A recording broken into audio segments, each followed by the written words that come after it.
आप सभी का एक बार फिर से विज्ञान क्लासेज में स्वागत है।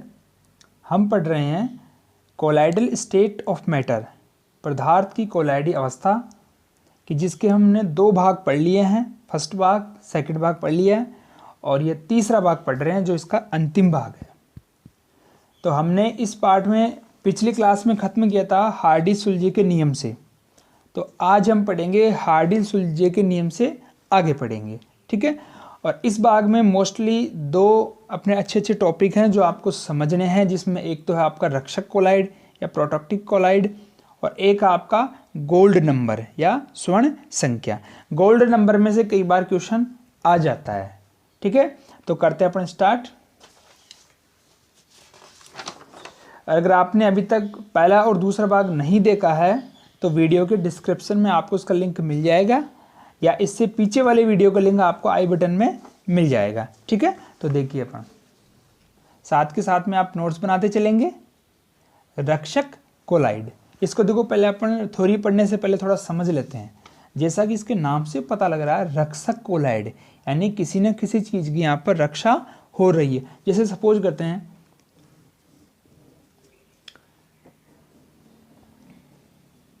या आपने कोई बीकर लिया जिसमें आपने रखा द्रव विरोधी कोलाइड, ठीक है। अब हमें इस बात का पता है, हमने पहले पढ़ लिया ये बात कि अगर मुझे द्रव विरोधी कोलाइड का स्कंदन करवाना है तो मैं इसमें क्या मिलाऊंगा, विद्युत अपघट्य। मैं क्या मिलाऊंगा इसमें, विद्युत अपघट्य, ठीक है। अगर जब मैं द्रव विरोधी कोलाइड में विद्युत अपघट्य मिलाऊंगा तो क्या हो जाएगा, इसका स्कंदन, ठीक है, ऐसा हो जाएगा। लेकिन अगर यही कंडीशन अगर मैं द्रव स्नेही के लिए करूं या अगर यही मैं अगर द्रव स्नेही के लिए करूं तो क्या होगा, इसमें अगर मैं वैद्युत अपघट्य मिलाऊंगा तो भी इसका स्कंदन नहीं होता है, ठीक है। ये बात अपने पहले समझ लिया। अब देखो रक्षक कोलाइड होते क्या है। सपोज कीजिए आपके पास में एक बीकर है, ठीक है। इसमें आपने क्या मिलाया, द्रव विरोधी कोलाइड, ठीक है। और साथ में आपने थोड़ा सा क्या मिला दिया यहाँ पर, द्रव स्नेही कोलाइड, ठीक है।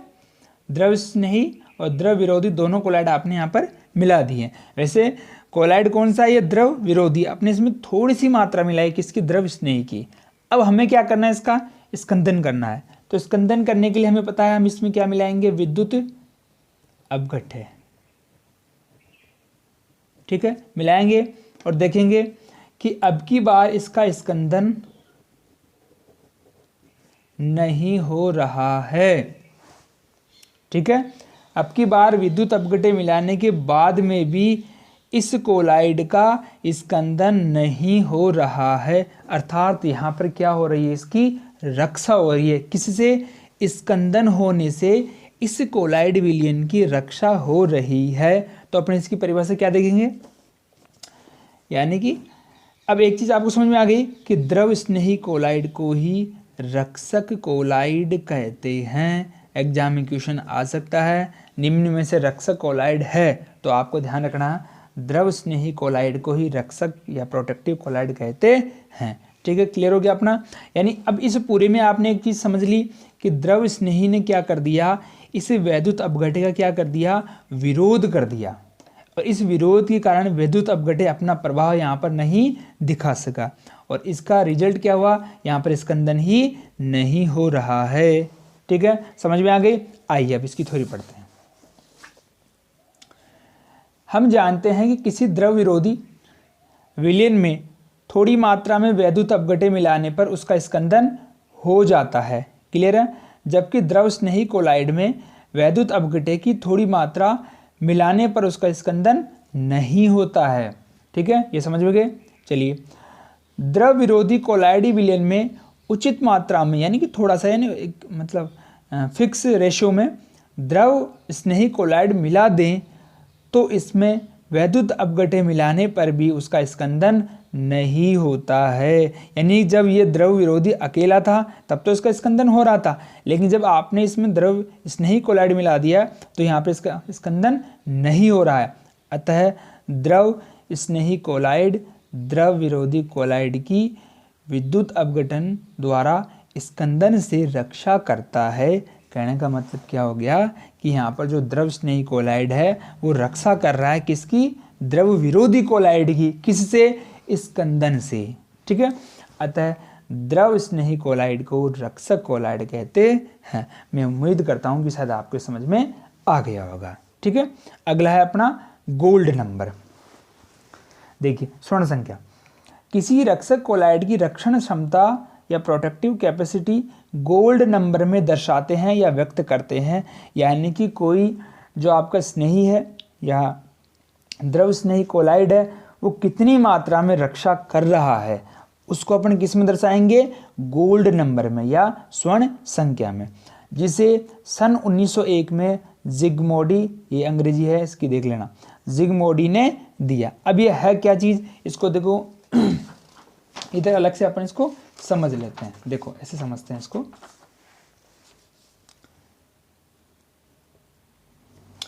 मान लीजिए आपने बिक कर लिया,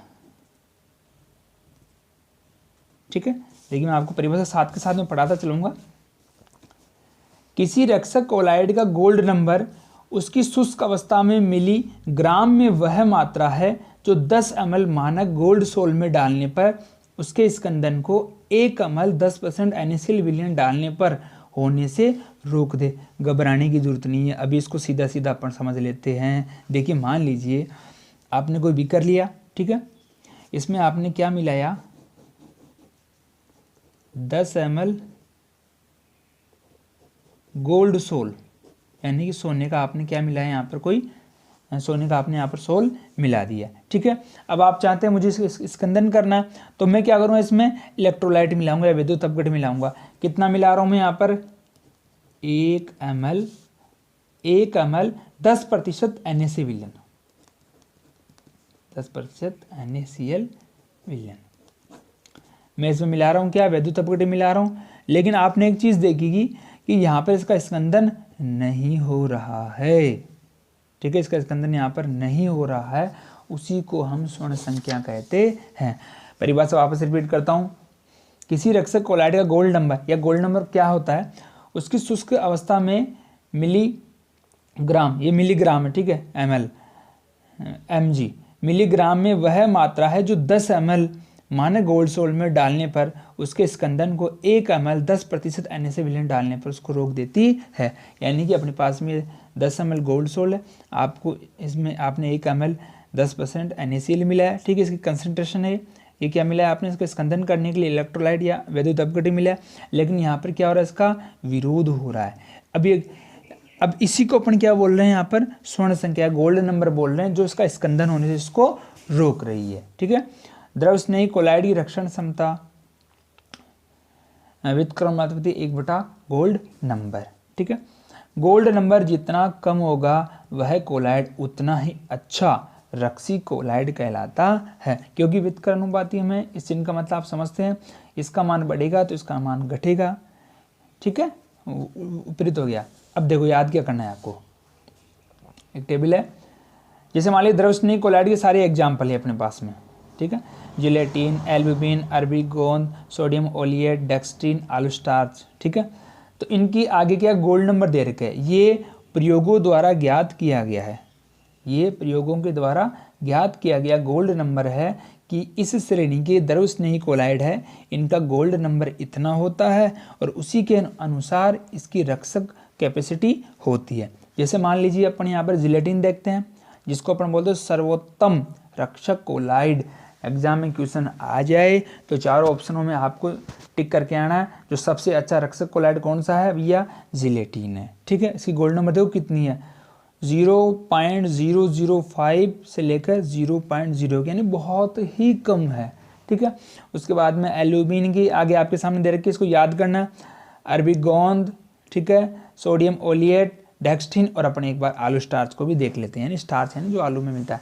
देखो ध्यान रखना, सबसे घटिया श्रेणी का रक्षक कोलाइड होता है। अब आपने इसको ऐड क्यों डाला, क्यों, क्योंकि भैया ये द्रवस्नेही कोलाइड है, ये द्रवस्नेही कोलाइड है, इसलिए हमने इसको भी यहाँ पर ऐड करना, रक्षी कोलाइड की श्रेणी में डालना जरूरी है। इसको गोल्ड नंबर देखो कितना 20 से 25, यानी बहुत ज़्यादा इसका गोल्ड नंबर है। अर्थात एग्जाम में क्वेश्चन आए तो दोनों को याद रखना, जिलेटिन सबसे अच्छा रक्षी कोलाइड है और आलू स्टार्च या सीधा स्टार्च भी दे सकता है आपके पास में, तो सबसे घटिया या निकृष्ट रक्षक कोलाइड की श्रेणी में आता है। ठीक है, तो ये दोनों के तो आपके गोल्ड नंबर तो आपको याद कर लेने ही है। एक क्वेश्चन देखते हैं अपन, आइसक्रीम निर्माण में बर्फ के कोलाइडी कणों का स्कंदन से रक्षा करने हेतु उसमें जिलेटिन मिलाते हैं। यानी जैसे अपन आइसक्रीम खाने वाली होती है उसमें आप लोग देखते हैं बर्फ भी आती है उसमें मिली हुई, लेकिन कभी आपने देखा कि बर्फ अलग हो जाए और आइसक्रीम जो अपनी मलाई है वो अलग हो जाए, ऐसा कभी नहीं होता है। क्यों, क्योंकि वो आपस में क्या होते हैं, स्कंदित होते हैं, और उस स्कंदन मतलब उनका स्कंदन होने से उसको रोकते हैं। याद देखो, दोबारा बोलता हूँ, आइसक्रीम निर्माण में बर्फ के कोलाइडी कणों का स्कंदन से रक्षा करने हेतु, यानी कि वो अलग अलग होने से बचाने के लिए उसमें हम जिलेटिन का प्रयोग करते हैं। यानी उनको दोनों को अलग अलग होने से बचाने के लिए, उसको स्कंदन होने से रोकने के लिए हम उसमें जिलेटिन का इस्तेमाल करते हैं। ठीक है, चलें आगे। आगे है पायस या इमल्सन। बच्चों अगर वीडियो पसंद आए तो लाइक और दोस्तों के साथ में इसको शेयर ज़्यादा से ज़्यादा ज़रूर करें। कोई समस्या आती है तो मेरे से कमेंट में पूछिए आप, मैं आपको ज़रूर बताऊंगा। ठीक है, आगे है पायस या इमल्सन। वे कोलाइड जिनमें परिक्षिप्त प्रावस्था एवं परिक्षेपण माध्यम दोनों ही द्रव हो इमल्सन कहलाते हैं। यानी यहाँ पर जिसकी मात्रा कम है वो भी द्रव है, जिसकी मात्रा ज़्यादा है वो भी द्रव है, तो ऐसी श्रेणी क्या कहलाती है, यहाँ पर इमल्सन कहलाती है। ठीक है, इसके दो प्रकार होते हैं। पहला है तेल में जल पायस, water in oil, water in oil. ठीक है, देखो तेल में यानी तेल के अंदर अपन क्या मिला रहे हैं, पानी मिला रहे हैं, इसका मतलब ज़्यादा मात्रा किसकी होगी, तेल की। हम और हमें पता है इस बात का कि परिक्षेपण माध्यम का मतलब क्या होता है कि जिसकी मात्रा ज़्यादा होती है। तो इस तेल में जल में क्या होगा, तेल में जल पायस में क्या होगा, तेल क्या होगा जिसकी मात्रा ज़्यादा है। क्यों, तेल के अंदर पर पानी मिला रहे हैं इसलिए। तो तेल क्या है यहाँ पर, परिक्षेपण माध्यम, और पानी क्या है यहाँ पर, परिक्षिप्त माध्यम, अर्थात इसकी मात्रा क्या है यहाँ पर, कम है। ठीक है, ये चीज़ आपको पता होनी चाहिए कि यहाँ पर परिक्षेपण कौन है और परिक्षिप्त यहाँ पर कौन है। और आपको दिख रहा है क्लियर, इसमें उदाहरण याद कर लेना है, मक्खन, कोल्ड क्रीम जो चेहरे पे लगाते हैं, मछली का तेल या कोड लीवर ऑयल, ये सारे क्या है इसके उदाहरण हैं। दूसरा प्रकार है इमल्सन या पायस का, जल में तेल पायस या ऑयल इन वाटर। अब देखो अब की बार क्या करना अपने को, ये देखो जल में तेल पायस यानी आपको क्या मिलाना है, पानी में क्या मिलाना है, यहाँ पर तेल मिलाना है। पानी में क्या मिलाना है आपको, तेल मिलाना है। तो पानी क्या है यहाँ पर, परिक्षेपण माध्यम है। क्यों, पानी की मात्रा क्या रहेगी यहाँ पर, ज़्यादा रहेगी, और तेल की क्या रहेगी यहाँ पर, कम। यानी इसका ये उल्टा है, यानी इसका ये विपरीत हो गया। ये उदाहरण है दूध, वेनिसिंग क्रीम आदि। ठीक है, जैसे अपने इस डायग्राम में देख लेते हैं, तेल में जल पायस, तो यहाँ पर ज़्यादा मात्रा किसकी होगी भैया, तेल की होगी। तो देखो आपको ज़्यादा मात्रा किसकी दिख रही है, यहाँ पर तेल की दिख रही है। और तेल में क्या मिला रहे हैं अपन, जल यानी पानी मिला रहे हैं, तो उसकी मात्रा क्या होगी, कम होगी। तो ये देखो आपको जल, क्लियर हो गया। इधर आ जाइए दूसरा, जल में तेल पायस यानी जल, देखो जल की मात्रा ज़्यादा है यहाँ पर। ठीक है, यानी ये परिक्षेपण माध्यम है, जिसकी मात्रा ज़्यादा है वो, और जिसकी मात्रा कम है वो परिक्षिप्त माध्यम है। ठीक है, ये अपन ने पहले पढ़ लिया था, इसके भाग संख्या 1, मैंने इसका जो फर्स्ट वीडियो आया था उसी में अपने इस चीज़ को समझ लिया था। क्लियर हो गया, चलें आगे, नोट्स बनाते चलना। अगला है अपना पायसी कारक या इमल्सी कारक। सामान्यतः पायस अस्थायी होते हैं तथा ये दोनों विभिन्न परतों में अलग हो जाते हैं। देखो ये अस्थायी होते हैं लेकिन फिर भी दो परतों में अलग हो जाते हैं। इन पायसों को स्थायी बनाने के लिए तीसरे पदार्थ की अल्प मात्रा की ज़रूरत होती है। यानी जनरली क्या होते हैं, जो पायसी कारक होते हैं, इमल्सी कारक होते हैं, वो अस्थायी होते हैं, यानी दो भागों में डिवाइड हो जाते हैं। ठीक है, अलग अलग हो जाते हैं। तो इनको क्या कर, अपन क्या चाह रहे हैं, इनको स्थायी करना चाहते हैं। तो स्थायी करने के लिए क्या करेंगे, अपन किसी तीसरी चीज़ मिलाएंगे यहाँ पर, यानी दो में क्या कर रहे हैं अपन, कोई तीसरी चीज़ मिला रहे हैं। तीसरे पदार्थ की अल्प मात्रा की आवश्यकता होती है, अर्थात स्थायीकरण के लिए कुछ पदार्थों का प्रयोग किया जाता है जिन्हें पायसी कारक कहते हैं। ठीक है, इसको मैं आपको थोड़ा सा और बता दूं। इधर मान लीजिए ये ए है और ये बी है। ठीक है, ये पायस है, ये जो पायसिक है पायस है। ठीक है, अब ये दोनों क्या है, अस्थायी हैं, अस्थायी हैं। ठीक है, ये अस्थायी हैं। अब क्या होगा, थोड़ी देर बाद में क्या इनका अलग अलग इनकी परतें बन जाएगी।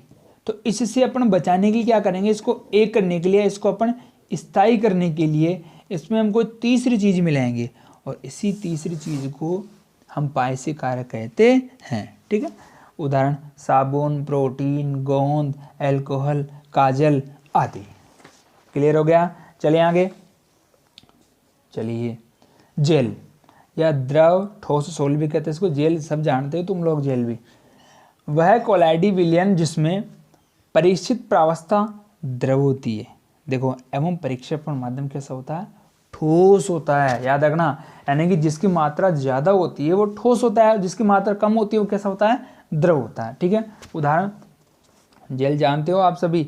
उदाहरण दही, खाने की जेली, साबुन, जूते की पॉलिश, ठोस अल्कोहल। अब देखो ठोस अल्कोहल होता क्या है, ठोस अल्कोहल होता है अगर आप अल्कोहल में कैल्शियम एसीटेट मिला देंगे तो फिर आप इस अल्कोहल को आप ठोस रूप में प्राप्त करते हैं। तो बच्चों देखो ये अपने अपने इंपॉर्टेंट टॉपिक होते कंप्लीट हो गए। अब हम लास्ट में पढ़ेंगे इसके कोलाइड के उपयोग। तो कोलाइड के उपयोग मैं आपको डायरेक्ट बता देता हूँ, बाकी आप लोगों को भैया खुद को याद करने पड़ेंगे कि इन कोलाइड का कहाँ कहाँ दैनिक जीवन में इस्तेमाल कहाँ कहाँ होता है या व्यवसायों में कहाँ होता है। ठीक है, तो अभी इनको थोड़ा हम फटाफट जल्दी से देख ले चलते हैं और आप इनका नोट्स बना लेना और इनको याद कर लेना आप लोगों को। ठीक है, देखो कोलाइडों के उपयोग दैनिक जीवन में कहाँ होते हैं, खाद्य पदार्थों में होते हैं। ठीक है, सबको पता है अपने को। जल का शुद्धिकरण यानी जल को साफ करने में होता है। साबुन की प्रक्षालन क्रिया में, यानी कि कहने का मतलब है साबुन में झाग पैदा हो रहे हैं, यानी अगर साबुन में झाग पैदा हो रहे हैं वो भी कोलाइड के द्वारा हो रहे हैं। रक्त स्त्राव रोकने के लिए जैसे फिटकरी वगैरह लगाते हैं अपन, जैसे नाई वगैरह की दुकान पर जाते हैं, कभी शेविंग कराते हैं या तो उसमें कट लग जाता है ना, वो फिटकरी लगाता है ना वो, तो वो भी क्या अपना एक कोलाइड का ही उपयोग है। औषधियों में, यानी इनका इस्तेमाल भी कहाँ होता है, औषधियों में इनका इस्तेमाल होता है। जैसे मान लीजिए आप लोग छोटी सी बात देख लीजिए, जैसे अपने एसिडिटी वगैरह हो जाती है तो अपन क्या करते हैं उसमें इनो वगैरह पीते हैं या अपन एंटी एसिड पीते हैं, तो वो भी कार्य किस सिद्धांत पे कर रहा है, अपने कोलाइडों के सिद्धांत पर यहाँ पर ये कार्य कर रहा है। अगला देखो उपयोग अपन कृषि के क्षेत्र में। ठीक है, कृषि के क्षेत्र में इसका इस्तेमाल हो रहा है। औद्योगिक क्षेत्र में, यानी इंडस्ट्री में इसका इस्तेमाल कहाँ कहाँ हो रहा है, बाकी आप लोग इसको पूरा पढ़ेंगे। चर्म उद्योग में, यानी कि चमड़े के शोधन वगैरह में इनका काम हो रहा है। रबर उद्योग में इनका कार्य हो रहा है। शाही निर्माण में, यानी जो अपने शाही मिला डालते हैं उसमें इसका इस्तेमाल हो रहा है। काजल बनाने में हो रहा है। फोटोग्राफी में हो रहा है। धुएं के अवक्षेपण में, देखो उसको थोड़ा आप ध्यान से देख लेना है इसको। धुओं के अवक्षेपण मतलब है यानी जैसे आपने फैक्ट्रियों में बड़ी बड़ी चिमनियाँ देखी होगी। ठीक है, उन चिमनियों से काला सा धुआं निकलता है, लेकिन बात ध्यान रखना उस धुएं को वायुमंडल में छोड़ने से पहले उसको एक इस प्रकार के उपकरण में से गुजारा जाता है। जो उपकरण क्या करता है कि इस धुएं में से मोटे मोटे जो कार्बन के कण होते हैं या जो हानिकारक गैसेज होती है उनको निकाल लेता है साइड में। ठीक है, उनको साइड में क्या कर लेता है, यहाँ पर ये निकाल लेता है, जिसे अपन बोलते हैं कॉन्ट्रेल धुआं अवक्षेपण, ताकि वायुमंडल का कम से कम नुकसान हो। ठीक है, आगे अपन पढ़े इसको। वाहित मल के निष्कासन में, ठीक है, सीवेज डिस्पोज में, यानी उसको नष्ट करने में या इसको डिस्पोज करने में, यहाँ पर भी किसका इस्तेमाल हो रहा है, अपने कोलाइड का। प्रकृति में देख तो डेल्टा निर्माण। डेल्टा आपको पता होगा, जब नदियों का पानी समुद्र में मिलता है तो वहाँ पर डेल्टा का निर्माण होता है, यानी जहाँ पर धनायन और ऋणायन यहाँ पर आपस में जुड़ जाते हैं। ठीक है, आगे है आकाश का नीला रंग भैया। इसमें आकाश का नीला रंग हो रहा है, इसमें भी अपने कोलाइडों का स्थान है। बारिश कराने में इनका इस्तेमाल है। ठीक है, इसी प्रकार से बहुत सारी ऐसी चीज़ें हैं जहाँ पर इनका इस्तेमाल होता है। आप वीडियो को पॉज करके इसको देख लेना और इसको एक बार नोट कर लेना। ठीक है, बाकी जहाँ तक अब मैं अपना आज का चैप्टर यहीं कंप्लीट करता हूँ। हाँ, अब आप कमेंट करके मुझे बताइएगा कि सर इसके रिलेटेड आप क्वेश्चन बताओगे एग्जाम में किस प्रकार के क्वेश्चन आएंगे, तो वो मैं आपको यहाँ पर एक नेक्स्ट वीडियो अलग से सेपरेट बनाएंगे जिसमें अपन बहुत सारे क्वेश्चन की चर्चा करेंगे, उनका आंसर करेंगे। ठीक है बच्चों, अगर वीडियो अच्छा लगता है तो लाइक शेयर सब्सक्राइब ज़रूर कीजिए, और आपकी कोई समस्या है तो मुझे बताइए आपको। ठीक है, ये सर आपने ये ऐसे बताओ, तो वो मैं आपको जल्द से ठीक बताऊँगा। ठीक है बच्चों, धन्यवाद।